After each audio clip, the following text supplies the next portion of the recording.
بسم اللہ الرحمن الرحیم الحمدللہ رب العالمین والعاقبۃ للمتقین والصلاۃ والسلام علی سید الانبیاء والمرسلین اما بعد فاعوذ باللہ من الشیطان الرجیم بسم اللہ الرحمن الرحیم قال اللہ تبارک و تعالی فی القرآن المجید والفرقان الحمید والذین یؤمنون بما انزل الیک وما انزل من قبلک وبالآخرۃ هم یوقنون صدق اللہ العظیم و صدق رسولہ النبی الکریم الامین اللہم نور قلوبنا بالقرآن وزین اخلاقنا بالقرآن وادخلنا الجنت بالقرآن ونجنا من النار بالقرآن۔ محبت کے ساتھ پڑھ لیجئے الصلاۃ والسلام علیک یا سیدی یا رسول اللہ، الصلاۃ والسلام علیک یا سیدی یا حبیب اللہ، الصلاۃ والسلام علیک یا سیدی یا نور اللہ وعلی آلک و اصحابک یا سیدی یا محبوب رب العالمین۔ سامعین محترم، آپ کے سامنے رب تعالیٰ کے فرمان عالی شان کی ایک آیت مبارکہ پڑھنے کا شرف حاصل ہوا۔ دعا ہے خالق کائنات مالک المعزل میری زبان پر کلمت الحق جاری فرمائے۔ سامعین محترم، ہمارا جو یہ سبق چلتا آ رہا ہے وہ جو متقین لوگ ہیں، مومنین لوگ ہیں، ان کی صفات کیا ہیں۔ آج جو مومنین لوگ ہیں ان کی چوتھی اور پانچویں صفت جو ہے وہ بیان کریں گے۔ سامعین محترم، ان کی جو یہ صفت بیان کی گئی، رب تعالیٰ کا فرمان فرماتا ہے والذین یؤمنون بما انزل الیک وما انزل من قبلک۔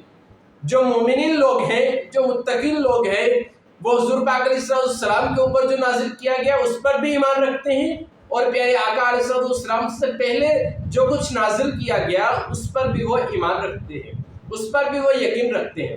سامعین محترم، والذین یؤمنون بما انزل الیک، اس سے مراد قرآن مجید ہے، قرآن پاک ہے، اللہ تبارک و تعالیٰ کی یہ والی کتاب ہے جو اللہ تبارک و تعالیٰ نے میرے اور آپ کے لجپال کریم آقا علیہ السلام پر نازل فرمائی۔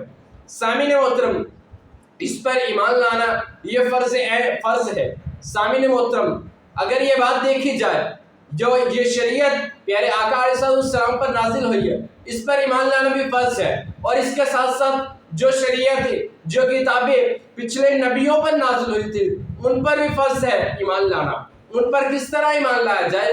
ان پر اجمالاً ایمان لایا جائے گا۔ کس طرح کہ جو بھی اللہ تبارک و تعالیٰ نے اپنے دیگر انبیاء پر کتابیں نازل فرمائی وہ کتابیں اللہ تبارک و تعالیٰ کی طرف سے حق ہے، ان پر یہ یقین رکھنا چاہیے۔ اور سامعین محترم، اور جو یہ قرآن پاک نازل ہوا اس پر اس طرح یقین رکھنا چاہیے کہ اس کا ہر احکام اور اس کا ہر حکم رب تبارک و تعالیٰ کی طرف سے ہے، اور یہ حق ہے، اور تا صبح قیامت یہ اس طرح قائم رہے۔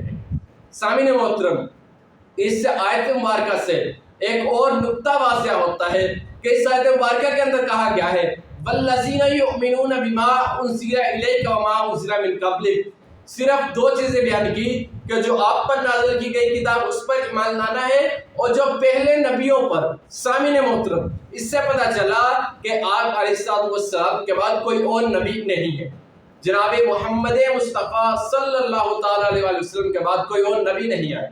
اگر پیارے لجپال کریم آقا علیہ السلام کے بعد کوئی نبی آتا تو پھر رب تعالیٰ یہ بھی فرما دیتا کہ بعد میں آنے والی شریعت پر بھی ایمان لانا۔ یہ آیت واضح ثبوت ہے ختم نبوت پر کہ لجپال کریم آقا علیہ السلام کے بعد کوئی نبی نہیں آ سکتا۔ تا صبح قیامت یہ قرآن مجید، یہ شریعت یہی والی تا صبح قیامت چلے گی، اور اس کا ہر احکام سچا ہے۔ اور یہ بات غور سے سنیے گا، جو بھی پیارے آقا علیہ السلام کے فرمان اور اللہ تبارک و تعالیٰ کے فرمان کو مضبوطی کے ساتھ تھام لے گا وہ اس دنیا کے اندر بھی کامیاب ہو جائے گا اور اس آخرت کے اندر بھی کامیاب ہو جائے گا۔ سامعین محترم، اگلی جو پانچویں صفت ہے مومنین، وہ ہے وبالآخرۃ ہم یوقنون، کہ جو مومنین لوگ ہیں نا وہ آخرت پر یقین رکھتے ہیں۔ سامعین محترم، آپ سوچتے ہوں گے کہ آخرت کا تو ہر کوئی سوچتا ہے، آخرت کے اوپر تو ہر کوئی یقین رکھتا ہے کہ موت آنی ہے۔ سامعین محترم، جو دوسرے مذاہب ہے، جو دوسرے مذہب ہے، وہ یقین اس طرح رکھتے ہیں کہ ہمیں موت آ جانی ہے، بعد میں کوئی حساب کتاب نہیں ہوگا۔